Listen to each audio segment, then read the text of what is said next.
Hello বন্ধুরা, সবাইকে স্বাগতম চ্যানেলে আরো একটি নতুন ভিডিওতে। তো আজকের ভিডিওটি হচ্ছে আমাদের গ্রাম বাংলার পুরনো কিছু স্মৃতি, যেমন এই যে তোমরা দেখতে পাচ্ছ এখানে বড় উৎসব।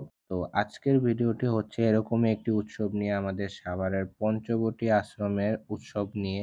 এখানের উৎসবটি প্রতি বছরে হয়ে থাকে, কিন্তু করোনাকালীন মহামারীর পর থেকে আমাদের এটা স্বল্প আকারে হতো, কিন্তু তোমরা এখন দেখতে পাচ্ছ যে এবছর কি বড় আকারে এই উৎসবটি হচ্ছে।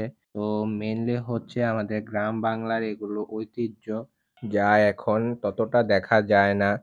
এই ঐতিহ্য হচ্ছে সকল ধর্মের মানুষকে এক করার ঐতিহ্য। এই যে তোমরা দেখতে পাচ্ছ আমাদের পঞ্চবটী আশ্রমের এই মেলা এবং এই উৎসবটি, এখানে সকল ধর্মাবলম্বীর মানুষেরা একসাথে আসে। তারা তাদের পছন্দের জিনিসপত্র কেনাকাটা করে এবং মেলা ঘুরে দেখে।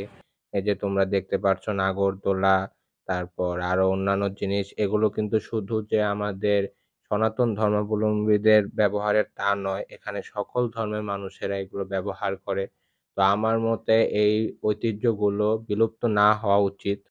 আমি চাই আমাদের সমাজে এরূপ ঐতিহ্যগুলো সবসময় বজায় থাকুক। তো বন্ধুরা, ভিডিওটি যদি ভালো লাগে ভিডিওটিতে লাইক করো এবং চ্যানেলে নতুন হলে চ্যানেলটিকে সাবস্ক্রাইব করো। ধন্যবাদ।